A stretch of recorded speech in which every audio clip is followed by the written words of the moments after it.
Bonjour et bienvenue, je m'appelle Blanche. Aujourd'hui, on parle finance. On aimerait tous avoir une certaine liberté financière pour réaliser nos rêves, se sentir en sécurité. Pour ma part, quand j'étais étudiante, j'étais vraiment dans une grande précarité et du coup, j'ai décidé que je ne voulais plus jamais avoir ce problème dans ma vie financier et j'ai commencé à lire énormément, à faire des exercices et aujourd'hui, j'ai mon propre business, je fais mon propre argent, je n'ai pas de patron, etc.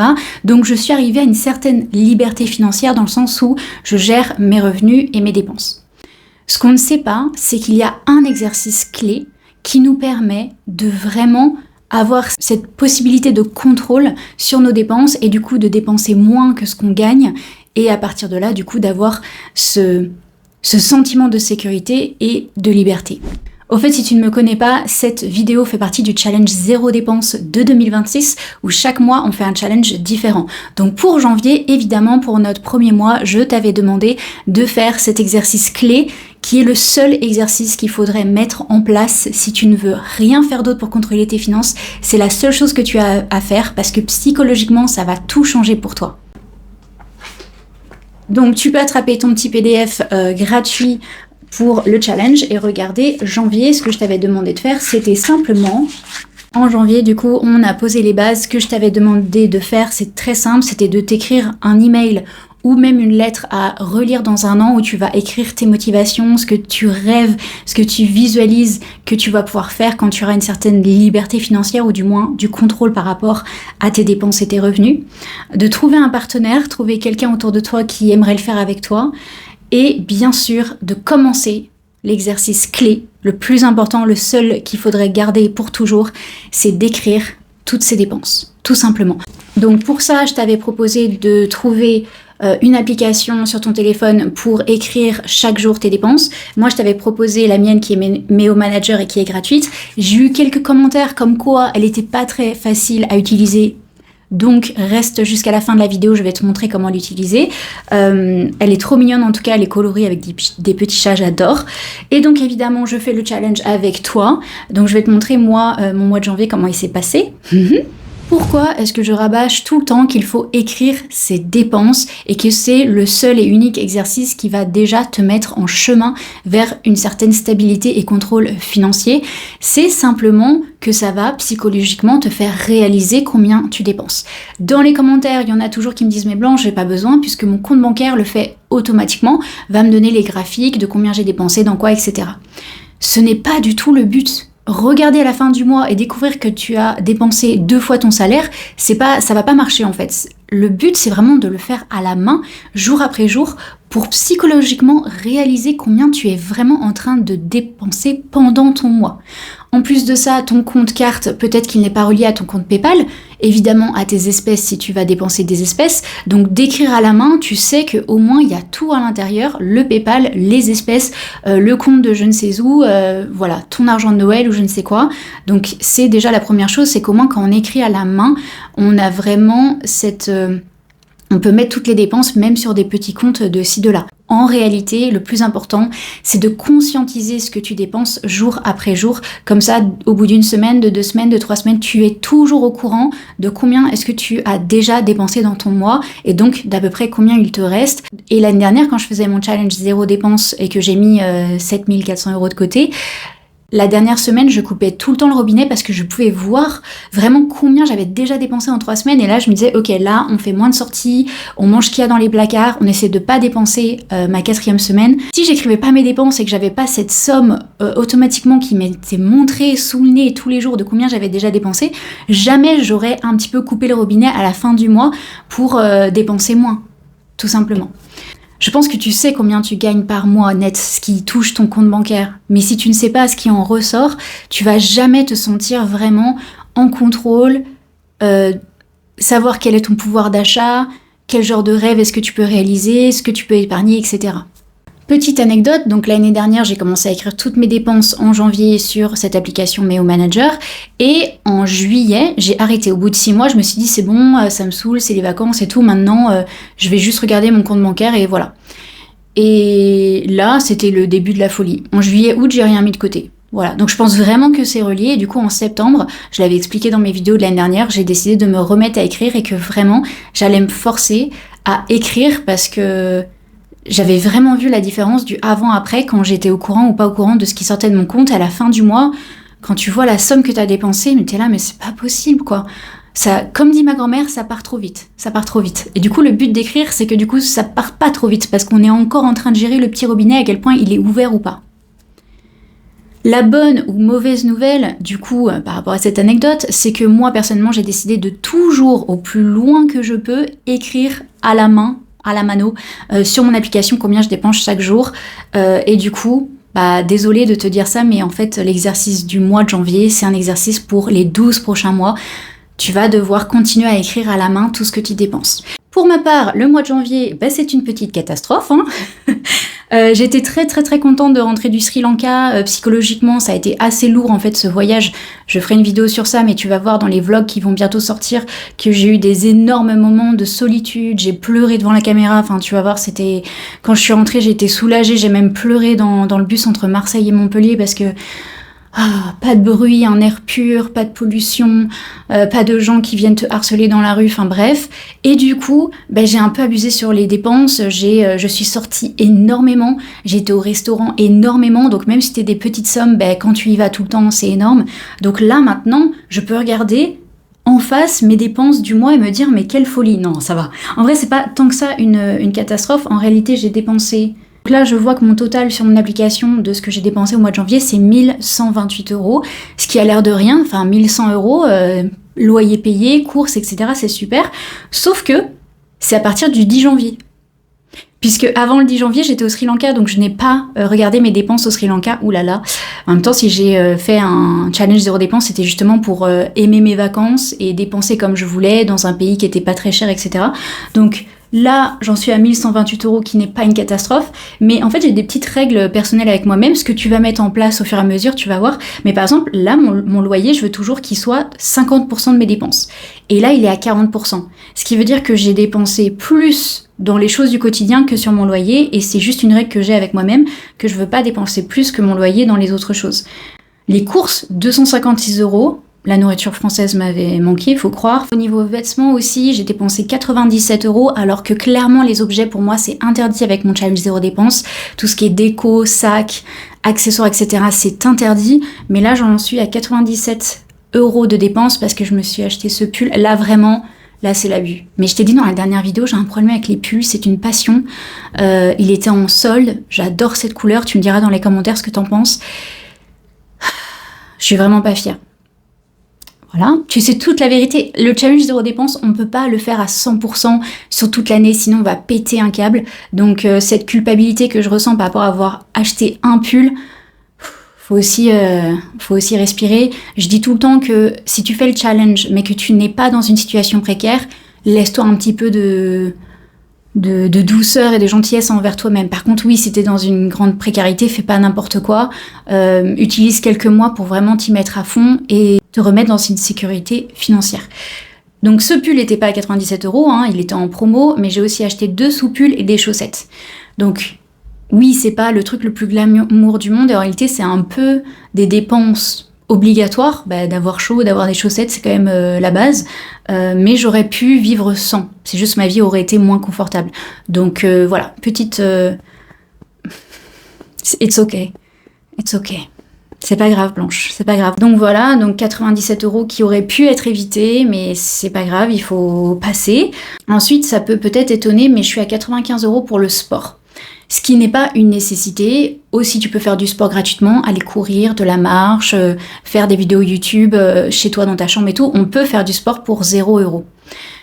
Quand on se lance dans le challenge, c'est important pour moi de penser vraiment sur le long terme, comment est-ce que tu vas tenir au niveau de ta santé mentale et physique. Moi, si j'arrête d'aller faire du sport, l'année dernière je faisais des cours de danse, là je me suis mis au Pilates réformeur, au ballet bar, etc. Si j'arrête d'aller à ces cours collectifs, je sais que je ne le ferai pas, le sport. Je marche aussi énormément, hein. Et en fait, pour moi, ça sera le début d'une petite dégringolade si je ne fais pas de sport. Donc, le sport fait partie des budgets accepté dans mon challenge. Donc toi, ça peut être autre chose, hein. Ça peut être d'aller dans un restaurant gastro une fois par mois parce que t'es absolument fan de cuisine, de t'acheter des BD parce que c'est ton truc préféré dans la vie. Et en fait, c'est ça la beauté aussi du challenge, c'est de réaliser les choses qui pour toi sont nécessaires à ton bien-être. Et dans le monde où on vit aujourd'hui, le bien-être est mis en avant et je trouve ça très positif parce qu'on n'est pas juste des petites fourmis à travailler toute la journée pour un grand patron. Il faut aussi qu'on se fasse plaisir à nous, qu'on ait une vie sans regret avec de la culture, des choses qu'on aime, etc. Donc c'est pour ça que là, peut-être tu hallucines en voyant 95 € pour le sport, mais pour moi c'est important. Par contre, j'ai quand même réfléchi à essayer de descendre le budget. Donc il y a des cours réformeurs, c'est extrêmement cher par exemple.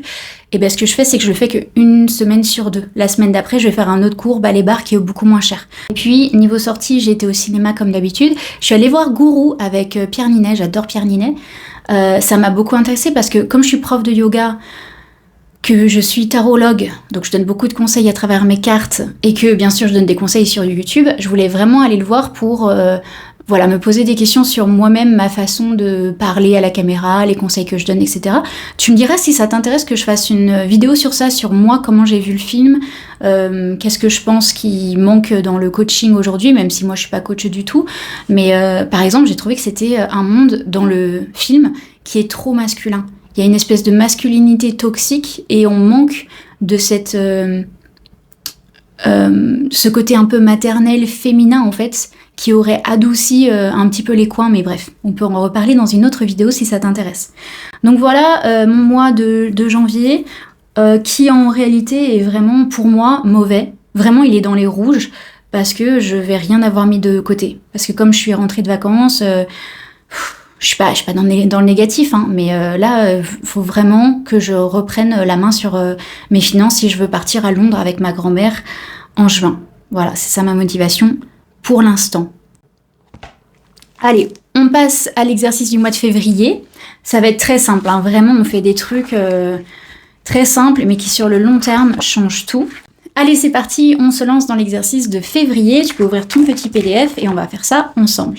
La première chose à faire, c'est d'analyser ton mois de janvier, quelles dépenses étaient vraiment utiles. Donc moi, mon mois de janvier, j'ai abusé sur les restaurants, sur les desserts. Donc je vais complètement couper les desserts, ne pas m'autoriser les pâtisseries, ce que je faisais l'année dernière, il n'y a pas de souci, je sais que je peux le faire. C'est juste que là, encore une fois, après mon voyage, j'avais besoin de sucre et de réconfort.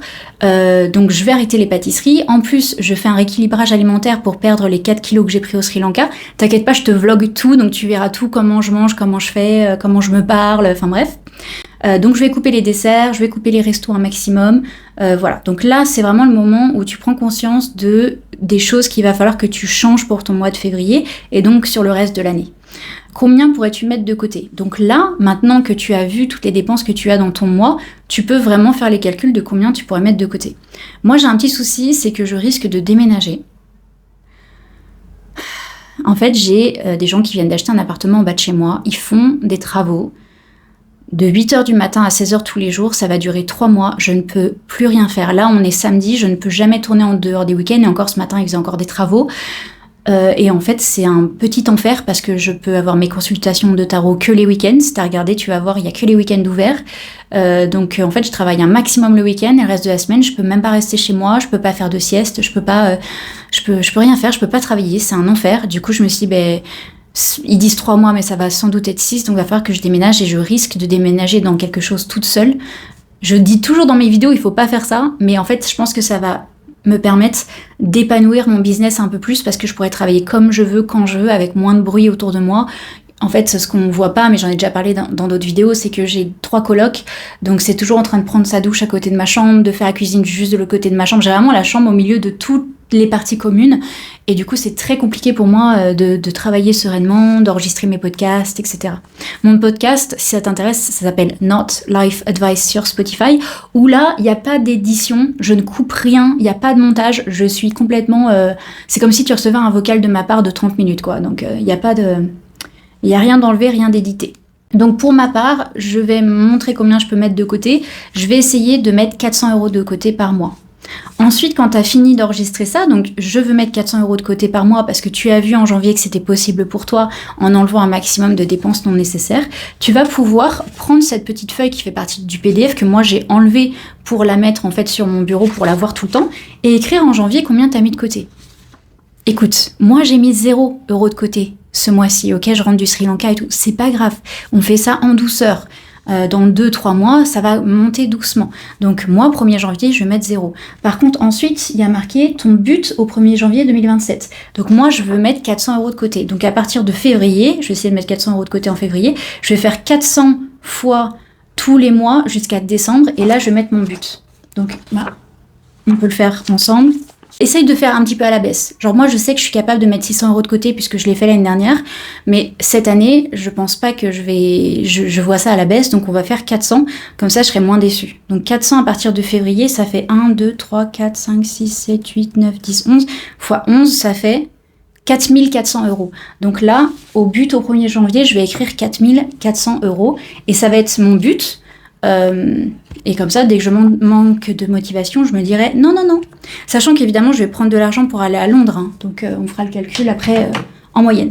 Mets en place un virement automatique vers ton épargne dès la réception de ton salaire. Donc maintenant que je sais que je vais mettre 400 € de côté par mois, là quand je vais recevoir mon salaire de février, je vais prendre tout de suite 400 € de côté et le mettre sur mon épargne. Donc tu peux l'automatiser ou tu peux le faire à la main à chaque fois que tu reçois ton salaire, comme ça. Si jamais je tape dans mon épargne dans le mois de février, je saurai que là, je suis en train de prendre sur mes 400 €. Comme ça, c'est vraiment très clair dans ma tête. Il faut pas que je prenne dans mon épargne. Tu vas aussi supprimer tous tes abonnements que tu n'utilises plus. Spotify, Netflix, etc. Tout ce que tu penses que tu pourrais faire sans. Ensuite, on fait l'exercice, le latte factor de ce PDF. Donc, la page juste après, tu vas voir, hop, c'est comment est-ce qu'on va transformer, de faire des alternatives sur nos dépenses les plus graves. Donc par exemple, moi j'utilise le latte parce que c'est ce que j'ai fait l'année dernière et j'ai trouvé une autre alternative. Donc si tu me connais pas, si tu me connais, tu l'as entendu 40 000 fois, je suis désolée, mais en gros ce qui s'est passé, c'est que l'année dernière quand j'ai commencé le challenge, j'ai découvert que je dépensais énormément pour les lattés, parce que je vais tout le temps travailler dans des cafés, et donc 5 € fois 4, voire 5 fois par mois, c'est énorme, et j'ai décidé de, à partir de mon challenge, de ne prendre que des espressos à 2 €, soit de dépenser 2,5 fois moins qu'avant. Et donc du coup, c'est comme ça qu'on fait une alternative. Je mange tout le temps dans les restaurants quand je vais au travail. Pour gagner de l'argent, ce que je vais faire, c'est que maintenant, je vais ramener ma popote. Je dépense trop dans les lattés, maintenant je vais prendre que des espressos. Je dépense trop dans les livres, je vais aller à la bibliothèque. Donc voilà, tu vas regarder ton mois de janvier, voir toutes les choses où tu te dis je peux trouver des alternatives pour pratiquement tout, et je vais essayer de les mettre en place. Ensuite, à la fin, tu as tes activités dopamine. Donc la dopamine, c'est ce qui nous donne du plaisir. Je t'ai donné la page d'après des exemples de choses gratuites que tu peux faire et qui vont te donner de la dopamine. Voilà. Donc si tu as besoin d'exemples, tu peux regarder, mais moi par exemple, liste activités gratuites, dimanche je vais aller au musée, j'adore aller marcher, écouter mes livres, hein, ça c'est quelque chose que je fais tout le temps, donc c'est ce que je vais noter dans mes activités dopamine. Donc voilà, quand tu as fini tout ça, c'est bon, tu vois, donc ça va pas te prendre plus d'une heure, tu te fais un petit café, un petit thé, tu te penches sur tout ça, tu prends tes décisions sur comment tu vas passer ton meilleur mois de février possible. Par contre, j'ai rajouté un petit bonus, c'est ce petit graphique, je pense qu'on dit graphique, sur comment est-ce qu'on peut épargner aussi différemment pour vraiment être au service de sa vie. Donc, en fonction de tes motivations, tu vas choisir, par exemple, moi, je peux mettre 400 € de côté par mois, en me serrant bien la vis. Du coup, je peux mettre 400 € dans mes épargnes et c'est tout. Voilà. Et puis, quand j'en aurai besoin, je taperai dedans. Sauf qu'il y a d'autres choses qui sont importantes pour moi. Par exemple, j'ai un PER, donc une épargne pour ma retraite. Il y en a plein qui m'ont dit « Oui, pourquoi t'as pas une assurance vie à la place ?» Parce que je ne veux pas toucher à cet argent. Moi, je suis prof de yoga, je suis à mon compte, je veux avoir un coussin de sécurité pour ma retraite. Donc, j'ai pris un PER ETF sur YoMoney. Tu peux regarder mon code si tu veux aussi te lancer dans l'aventure. Et du coup, l'année dernière, je mettais 70 € par mois dans ce PER automatiquement quand je recevais mon salaire. Maintenant, je mets 90 €. Donc, en fait, sur les 400 € que je vais mettre de côté, je rajoute plus 90 pour mon PER. Donc voilà, dans le graphique, ce que j'explique, c'est que t'es pas obligé de mettre tout dans ton épargne, tu peux déjà diviser les choses pour être au service de ta vie. Dans mon exemple, tu peux mettre 200 € par mois, tu vas mettre 100 € dans ton livret A ou ton livret populaire, comme ça, c'est ton coussin de sécurité, si demain tu perds ton travail, tu dois changer de voiture, etc., tu as de l'épargne qui grossit chaque mois. Tu vas mettre 30 € dans les vacances que tu veux faire dans un an, tu veux partir à Disneyland pour Noël, et du coup on va mettre 30 € par mois, peut-être qu'il te faut plus, hein, tu fais les calculs, et 70 € dans ton PER de retraite. Donc ça, c'est tes 200 € qui, tout de suite, quand tu les reçois de ton salaire, tu vas déjà les rediriger dans les choses qui sont importantes pour toi. Donc exemple pour moi, je mets en réalité 490 € de côté par mois. Je vais mettre 90 € dans mon PER. On va dire que je vais mettre 300 € pour le voyage avec ma grand-mère parce que c'est très important pour moi. Et les 100 € qui restent sur mon épargne de sécurité. C'est un exemple. Dis-moi dans les commentaires comment s'est passé ton mois de janvier et à quel point tu es motivé pour le mois de février. Encore une fois, on n'est pas obligé d'avoir réussi en janvier. Moi, c'est même pas mon cas alors que je suis ici en train de te dire de le faire avec moi. Tout ça, ça vient en douceur. Il faut être gentil avec soi-même. On est en train de créer quelque chose de nouveau dans notre vie. Voilà, le challenge février 2026, c'est vraiment de l'automatisation. Encore une fois, si tu n'as pas pris le PDF qui est offert, tu peux trouver le lien dans les commentaires ou dans la description de la vidéo. Et commencer le challenge avec nous. Maintenant, on va voir comment utiliser mon application gratuite préférée, Meo Manager. Je me transforme en voix off pour te montrer tout ça tout de suite. Donc quand tu ouvres l'application, tu te retrouves sur cette page. En haut à gauche, on a la somme du mois en cours. Comme ça, tu peux toujours savoir où tu en es. Au-dessus, tu as un menu déroulant. Tu n'es pas obligé de l'utiliser. C'est pour avoir des dossiers. Moi, j'en ai un pour mon business de yoga. Sur cette page d'accueil, va s'afficher toutes tes dépenses que tu as entrées à la main. Pour entrer une nouvelle dépense, il n'y a rien de plus simple. Tu as un petit crayon rouge en bas à droite et ça ouvre la page pour ajouter une dépense. Les onglets colorés, c'est pour choisir dans quelle catégorie. Avec la calculatrice en bas, tu ajoutes le prix et à droite du prix, en option, tu peux ajouter le nom exact de la dépense. Enfin, tu appuies sur le bouton rouge pour enregistrer. Et là, tu le vois apparaître sur ta liste, sur ta page d'accueil. À côté du portefeuille jaune, tu as un dossier bleu avec les graphiques et c'est d'ici que tu peux voir du coup tous les graphiques super fun, les statistiques de tes dépenses.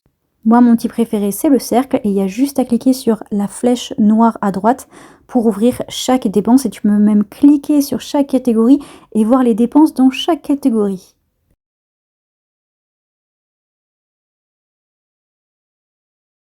Tu peux en plus ajouter des catégories personnalisées. Pour ça, de nouveau, tu cliques sur le crayon rouge comme si tu faisais une nouvelle dépense et tu appuies sur Settings pour ouvrir les settings des catégories.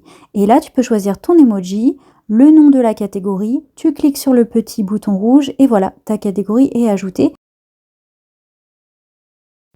En haut, tu peux voir qu'il y a Expense, Income, je ne sais pas dans quelle langue tu l'as mis, mais tu peux aussi ajouter des catégories pour tes revenus. Si par exemple tu as des aides, je ne sais quoi, de l'argent YouTube, YouTube Money.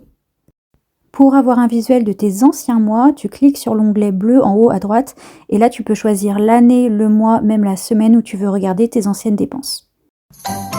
Pour finir les filles, j'ai une petite question à vous poser. J'aimerais bien sortir 2 vidéos par semaine en février.